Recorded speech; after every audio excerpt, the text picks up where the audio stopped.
But I did want to finish with who I believe is about to take over all time slots, Pat McAfee. Man, I brought this up maybe briefly on the platform last year, but Pat McAfee, the way that he's done it is the way that I need all young journalists to realize is going to be the future of at least sports television, probably how we consume news altogether. Ladies and gentlemen, I want y'all to understand who I am. I went to school at the University of Tennessee. One of the best journalism programs in the country is what Tennessee's got. Literally, Peyton Manning is a professor at Tennessee right now.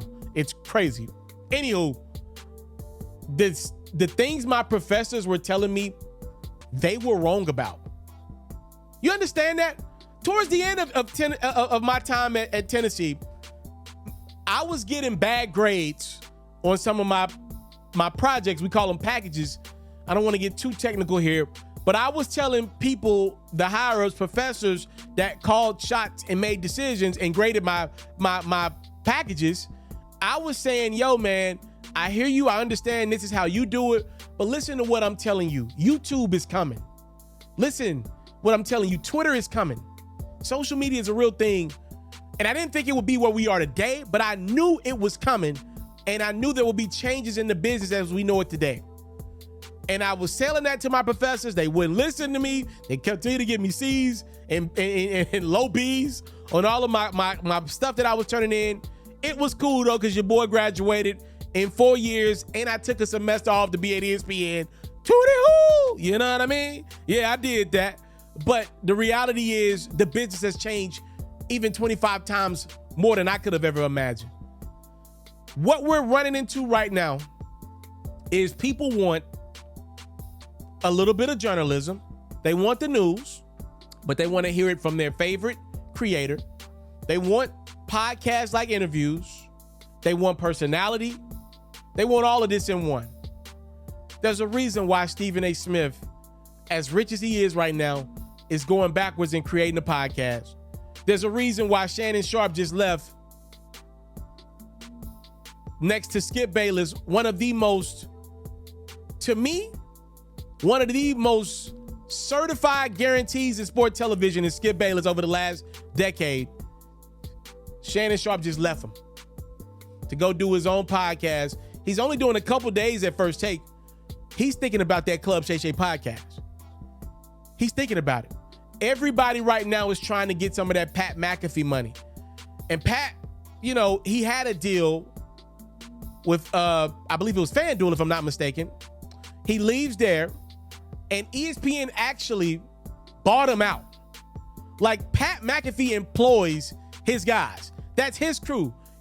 They're under the umbrella of ESPN. Like, ESPN bought Pat McAfee. They're like, yo, we don't have to do this. We don't have to compete with Pat McAfee. He's killing us in the YouTube numbers. He's bringing everybody on his show. We already got him for College Game Day. We're not doing this. We're just going to buy him out. We're ESPN. We don't have to do this little boy games. And I love that, by the way, from my former employer. They just like, yo, bro, it's 2023. We're him. We don't have to do these games. We don't have to play these little lowball games. We're really that. We got money. We're not going to be paying for the middle of the pack guys, the middle of the pack sports commentators or analysts. We want the top dogs. Pat McAfee got freaking Aaron Rodgers on his show every damn week. Like, what are we doing here? Every GM, every coach, every player is on freaking Pat McAfee show. We're going to go get Pat McAfee. We're going to buy him out. We're going to throw so much money, let him keep his IP. We're going to throw so much money his way, he won't say no.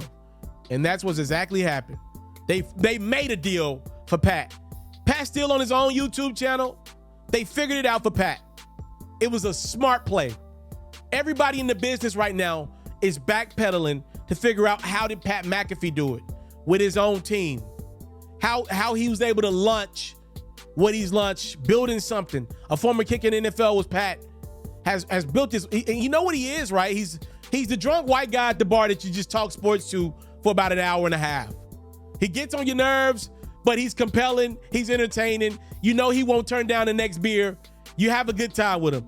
And that's relatable to America. You know, that's relatable enough to the South, because we'll take it. You know, the South will kind of consume superstars in the South. We like celebrities in the South. But Pat's also able to be relatable to the West Coast. He's also doing the thing with wrestling.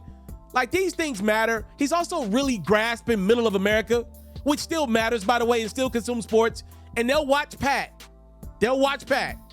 So everybody's looking around at what Pat McAfee is creating, and that's what they want right now. For any young journalist that's coming up in the sports business right now, if you're listening to this right now, I want y'all to understand what I've created, and I have not been perfect in what I've created. I've missed some steps, but I'm damn proud of what I created. I know I wasn't wrong for turning down offers and local networks coming out of college. The real money, and to me, the real audience in this space right now is what I'm building. Would I like to have built it quicker? Yes, but I'm only 29 and I'm still going and grinding and doing it pretty much by my lonesome. Obviously, at some point I'm gonna have to build a team, but if you're listening to this right now, just know I seen some of this coming a mile away years ago. Sorry, the hand movement. I'm very passionate about what I'm saying. And I'm telling y'all, this style of how we consume content right now is not going anywhere. It's not going anywhere. What Pat McAfee is doing is what everybody right now that's got a YouTube channel, got a podcast, he's what they're chasing. His audience, everybody is chasing what Pat McAfee is doing right now. And he is the leader in the clubhouse. I will still say Stephen A's brand is bigger than Pat today. It will not be that for too much longer. I want to salute you, homie, you know, for building your own thing and doing your own thing. Why build theirs when I believe I can build my own? You've already done it, or I wouldn't be here. I'm already the only elite sports and music journalist in the game today. My goal is simple, to be the best there's ever been. So, please don't go. Make sure you subscribe and follow the journey. It truly means everything to me. I tell stories. I talk music. I cover sports. I am culture. I am Ferro.